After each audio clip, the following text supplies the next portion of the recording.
соговорник денеска во блокот од 9 во Македонија наутро го започнуваме со градоначалничката на градот Скопје, Данила Арсовска. Добро утро. Добро утро и на вас и ви благодарам за поканата. Вам ви благодарам што одговоривте и што сте заедно тука со нас. Може да започнеме со реално најважната, можеби, работа која што се случи изминатите денови. Горлив проблем е загадувањето, си го наследуваме од година во година и некако, како да сме во ќорсокак, немаме решение, така ни изгледа нам граѓаните. Вие сте првиот градоначалник кој што поднесовте кривична пријава на загадувач. На голем загадувач за кој што сите сме свесни дека постои. Каков исход очекувате од целата таа постапка која што ја започнавте? Искрено, оно што беше важно за нас, и јас тоа го повторувам 12 месеци наназад, е дека на овој град му се неопходни системски решенија. Значи, не е тоа нешто кое што е случајно, туку е нешто на кое што треба да се обрати навистина сериозно внимание, затоа што кога дискутираме за некој проблем дека сакаме да се реши, треба да ги видиме сите околности кои што влијаат на тоа и зошто досега немало решение за овој проблем. Како град на кое што го видовме во изминатиот период е дека има повеќе, ако можам така да кажам, проблеми, односно повеќе предизвици кои што би требале едновремено да им се понудат решенија со кои што практично целото ова кое што го имаме како состојба во градот би се решило на долг рок, затоа што тоа е она кон кое што целиме. Сега најверојатно видовте во ваква ситуација како што имавме во изминатиот месец со надминување драстично на овие граници на PM10 частиците во самиот воздух во градот Скопје, дека интервентно се постапува по одредени мерки и тоа е нешто кое што било пракса како такво по известување од страна на Министерството за животна средина во изминатите 15 на години. Она кое што ние се обидуваме да го промениме е начинот на кој што ќе се решаваат проблемите, односно предизвиците, а тоа е да имаме воведено системско решение кое што понатаму ќе ни даде сериозни резултати, односно еднаш кога ќе го решиме проблемот, тој повторно повеќе никогаш да не се појавува. Тоа го направивме со неколку мерки кои што паралелно се движат како сет. Едното од тие беше чистењето на дивите депонии. Верувам дека кај граѓаните се уште е свежо на кое што го отпочнавме како работна акција, каде што над 200 диви депонии во градот Скопје ги исчистивме уште во првите 3 месеци. Продолживме истото да го правиме, меѓутоа и понатаму апелиравме затоа што тоа не е наша примерна надлежност, да се приклучат и Министерството за животна средина и самите скопски општини и сите оние кои што практично имаат можност тоа да го прават, за да не ни се повторува, односно да немаме рецидив на тоа кога веќе една дива депонија која што е сериозно голема ќе се исчисти, истото да се повторува повторпат. Отпочнавме од наша страна покрај тоа што ги чистиме овие диви депонии кои што најчесто беа и мета на палење, затоа што оние кои што биле доста лукративно заработувале од тоа што ѓубрето наместо соодветно да го депонираат, го фрлале на овие места во природата, можам така да кажам. Понатаму за да се направат повторно место за истото место да депонираат, односно да фрлаат отпад, го палат, па работат на друга локација, па повторно се враќаат на истата, е нешто кое што значително го загадуваше и воздухот, меѓутоа и почвата и водите кои што се таму, затоа што тоа се фрла на вистина големи површини. Она кое што ние го направивме беше покрај тоа што тие се чистеа во континуитет, на дел од нив отпочнавме со оградување за да не може повторно да се фрла на тие површини, на дел од нив со оплеменување на просторот. Еве еден од нив, една дива депонија од над 50.000 метри квадратни.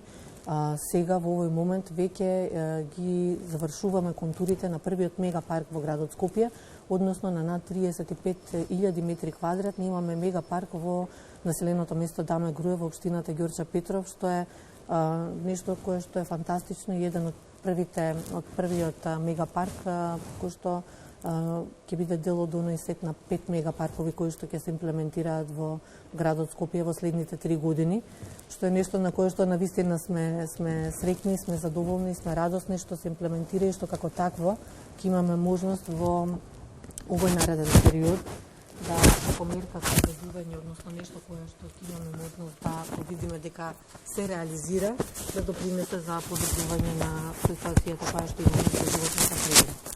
Второто нешто кое што го споменавте, а кое што исто така сметам дека е нешто што ќе допринесе на долг рок за она кое што планираме да биде сигурно решение, односно и системско решение за амбиенталниот воздух, е во градот Скопје, најверојатно самите знаете, имавме ситуација каде што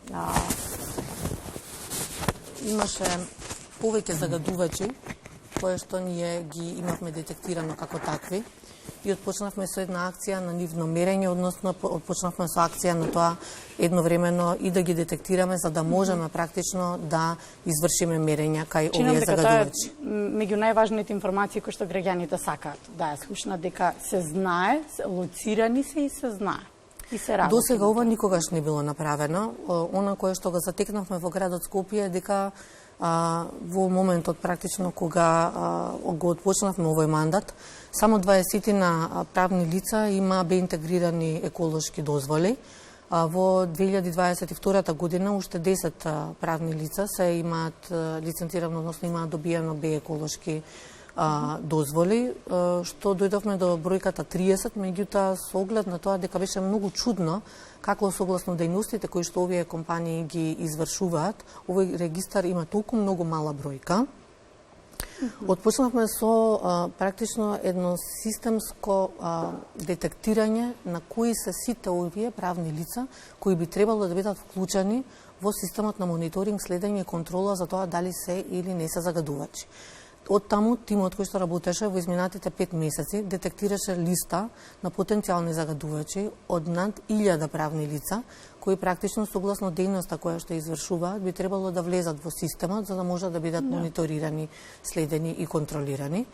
И за истите овие правни лица отпочнавме практично со креирање на нов регистар кој што во наредните 2 недели се очекува да биде финално завршен, кај истите тие да следат задолжувања поединечно во наредните 30 дена да отпочнат со постапката да влезат со интегрирани еколошки дозволи или пак со елаборати за заштита на животната средина, кај оние кои што не подлежат на Б или на еколошки дозволи, за да може практично секој од граѓаните да си отвори на интернет, да види кои се правните лица, кои што потенцијално можат да имаат емисии практично во неговото мало или во неговата општина, во воздухот, во почвата, во водите, и да може истото да биде јавно, транспарентно и следливо.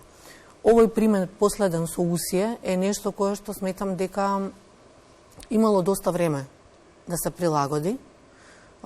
Законот кој што е на сила е со обврски практично за воведување во систем, односно за лиценцирање и прилагодување на стандардите, односно нови еколошки стандарди, уште од 2006 година. И од наша страна, мерењата кои што ги направивме заеднички во соработка со Министерството за животна средина и просторно планирање и Државниот инспекторат, укажаа на тоа дека има сериозни надминувања на оние параметри кои што би требало да не се случуваат, затоа што треба да има соодветно имплементирани еколошки стандарди. Сепак ова е индустријски погон кој што е навистина голем, кој што се наоѓа скоро во центарот на самиот град, каде што живеат голем број на жители. Во населено место е над 90% практично од поплаќите кои што сме ги имале од граѓаните врзано за квалитетот на амбиенталниот воздух и сврзано за загадувањето биле за конкретно ова правна лица. И она кое што го направивме е по утврдувањето на овие неправилности, тоа не само по еден основ, туку по 2 мерења. Ние за истото, како град Скопје, поднесовме соодветна кривична пријава, која што сега очекуваме дека ќе биде и процесуирана, за да би можело да се постапува, затоа што доколку немаме санкционирање и одговорност, и доколку не се почне од некаде, никогаш нема да се прилагодат на стандардите овие индустријски капацитети кои што се должни да ги спроведат во своето работење. Верувам дека не постои човек во градот Скопје, па и воопшто во Македонија, кој што не сака да живее во убав град, во чист град, во чиста животна средина и кој што не сака да не биде загадуван. И да не чека денови кога ќе дува ветер или ќе врне дожд, за да може малку да излезе напред. Апсолутно, ние не можеме да се потпреме на природните услови за да не спасат од она кое што ни се случува. Неопходно е точно да се детектираат кои се изворите на загадување и ние доколку не ги вметнеме сите онамо во регистар каде што припаѓаат за да може да се контролираат, нема да знаеме точно кој се практично не го врши ова загадување. Да, може би има нешто помало на кое што гледаме дека во изминатите денови некој се обидува да го релативизира, дека доаѓаат загадувањето од домаќинствата, дека доаѓаат загадувањето од возилата, дека доаѓа загадувањето од поголем од градежните објекти и така натаму. Меѓутоа, сето ова е нешто кое што има начин како да се мониторира и како да се најде соодветно решение.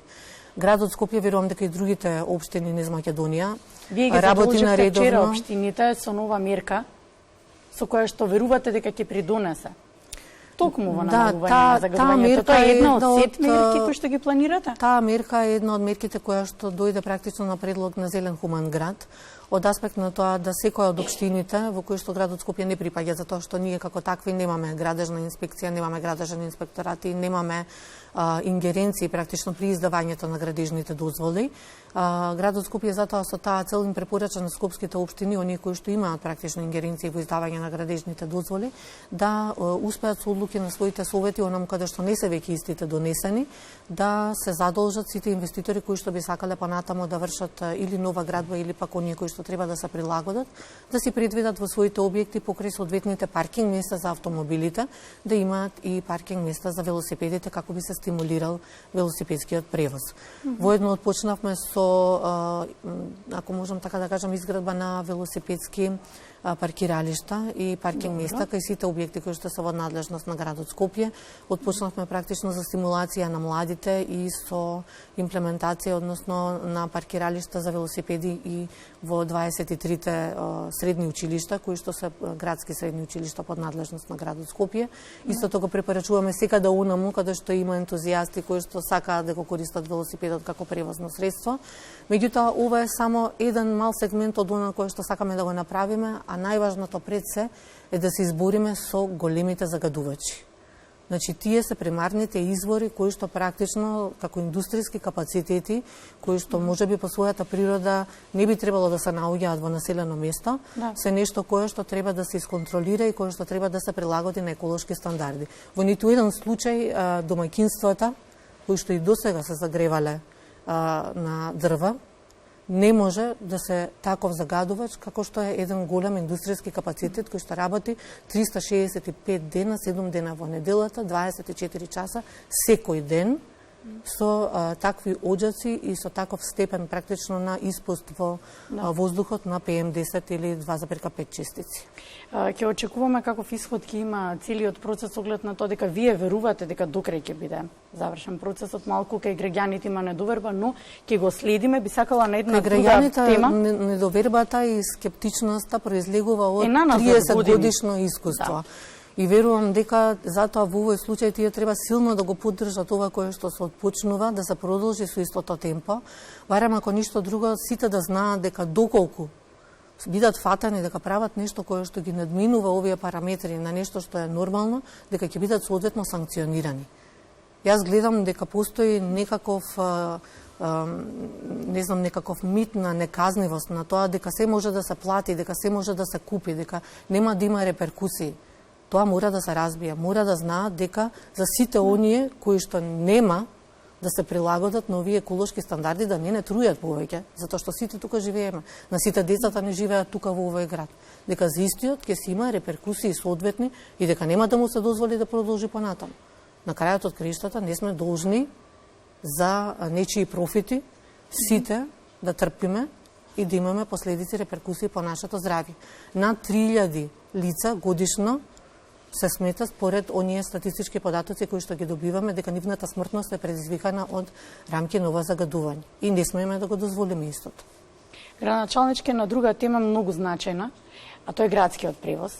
Во вашиот мандат за прв пат Скопје остана без градски превоз. Вие бевте стриктна во вашата одлука до самиот крај.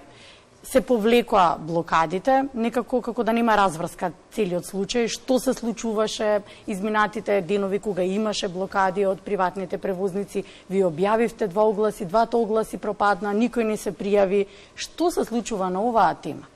Знаете како, јас не би кажала дека нешто е пропаднато. Напротив, сметам дека ова е еден почеток на уште едно решение кое што системски ќе даде унапредување на она што е јавен градски превоз. Доколку никој не се пријавил, тој некој практично не се одзвал на поканата да дојде и да отпочне да работи честно. Ние со самиот почеток на претходниот оглас, кој што го имавме објавено, него објавивме тој оглас за период од 5 години, како што тоа било претходна пракса. Затоа што сакавме да сработиме соодветни стандарди, кои што нема да можат да бидат сообраќање на возила кои што не исполнуваат еколошки стандарди.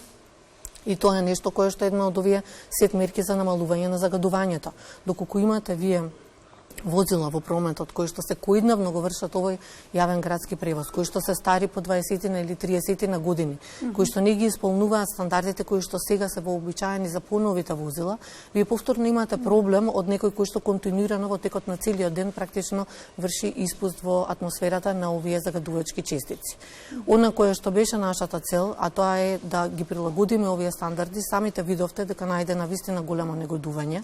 Овој јавен повик беше практично повик за секој еден кој што сака сега честно да работи, затоа што можеби видовте некои дискрепанци во она кое што беше известувано во јавност. Еден од овие организатори на превоз наназад 5 месеци не пружаше услуга на граѓаните, особено на оние лица кои што, на оние жители кои што живеат во Шутово Ризари, и таму воопшто не пристигаа автобуси. 5 месеци. Имаше под 80% испорачување на линија на услуга која што треба граѓаните да ја добиваат. И тогаш немаше никаква фама, во моментот кога јавното градско предпријатие отпочна да ги врши сервисирањето на тие линии, сега одеднаш не чинела услугата. Се работи со поквалитетни автобуси, се работи со автобуси кои што се прилагодени на стандард, кои што се нови, кои што функционираат и кои што се чисти, функционални. И да, јас признав тоа и го кажав од самиот почеток, кога се прават реформи, не оди се така гладко како што би сакале. Проблеми секогаш има. Меѓутоа ние сме свесни за тие проблеми. Затоа што едно од вашите главни ветувања беше бесплатен јавен градски превоз. Да, може ли таква мерка да се спроведе со оглед состојбава што се случува со градскиот превоз? Знаете како, повеќе фактори влијаат тука и во моментот кога ние практично отпочнавме со имплементација, тоа беше враќање на бесплатниот превоз за возрастните лица, односно за пензионерите.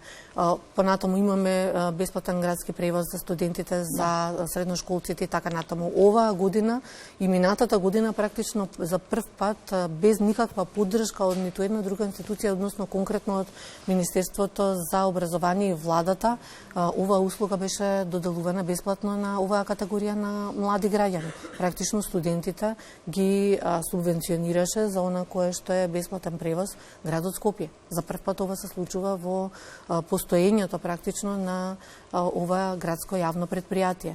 Досега е имало покривање од страна на централната власт со износи од 560, 360 милиони денари, 120 милиони денари практично во короната. Минатата година, со целата оваа криза, со зголемување на енергенците, на нафтата, на овие останати, значи на ЦНГ, на компримираниот газ за користење на јавниот градски превоз, ние не добивме ниту еден денар помош практично. И успеа да се консолидира јавното предпријатие, и успеа да се избори со истото. Успеавме да дојдеме во ситуација каде што сега сме пред набавување на нови автобуси, еколошки автобуси, кои што ќе бидат пред граѓаните со соодветен стандард, кои што ќе вршат оваа услуга за нив и полека чекориме кон тоа да ги реализираме сите овие работи кои што сме ги ветеле за граѓаните. И да повторам, знам дека има многу фама во јавноста. Дел од нив се исполитизирани навистина многу, затоа што на некој не му одговара да излезе од зоната на комфорат и она кое што го работил, од каде што црпал профит и пари, практично од целата оваа работа на нас за 30 на години, вие сега во овој момент да го нарушите. Меѓутоа тоа не значи дека ние овие проблеми нема да ги надминеме, дека граѓаните нема да имаат подобар, поквалитетен, брз, ефикасен јавен градски превоз, превоз практично кој што ќе биде на нивна услуга и во нивно користење и практично ќе сакаат да го користат. Кусум е времето со вас, градоначалнички, успеавме за клучните може би прашања да дадеме одговор, но ми остана многу неодговорен. Екологијата, верувам дека е нешто, животната средина е нешто кое што е многу клучно, па и тоа има еден сегмент практично во делот на животната средина, затоа што се кое што има можност да емитира од овие ПМ честици кои што се загадувачки во атмосферата е нешто кое што има потенцијал практично да го наруши квалитетот и на воздухот и на здравјето и на квалитетот на живот практично на граѓаните. Така да се обидуваме гледуваме ни сите овие мерки кои што се комплементарни, една со друга се надоградуваат. Има повеќе работи кои што сакаме да ги направиме и сме во практично планирање во кои што би требало да се имплементираат во оваа година која што следи. За прв пат еве да најавам во градот Скопје како мерка на стимулација ќе има субвенционирање на еколошки возила кои што се на хибриден или кои што се на електричен погон. За прв пат и за граѓаните, не само за такси превозниците, ќе има практично ваква стимулативна мерка каде што со субвенции директно од градот ќе биде возможно да тие истите набават вакви еколошки возила како што би се отстраниле сите оние, и како би се отстраниле овие возила кои што се постари или кои што не се согласно стандардите од градскиот сообраќај. И оно што е многу важно е дека години наназад ова е ветувано, сега оваа година за прв пат се имплементира. Тоа било мерка која што била ветувана не само на локално, туку и на централно ниво, меѓутоа еве ние оваа година за прв пат имплементираме мерка со која што ќе понудиме на секој еден кој што би сакал практично да се трансферира од постојното решение во сообраќајот со своето возило на еколошко возило кое што би било на хибриден или пак на да речеме на електричен погон, тоа ќе има можност да го направи со поддршка од градот Скопје. Ви благодарам, ви посакувам пријатна, успешна работа и ветувам дека повторно ќе се видиме, имаме многу теми за што да разговараме. Благодарам и на вас и се надевам дека повторно ќе не поканите да можеме да ги информираме граѓаните со сите оние работи кои што се случуваат во градот Скопје и што е она кое што работиме како проекти кое што би можело да придонесе за поубав град.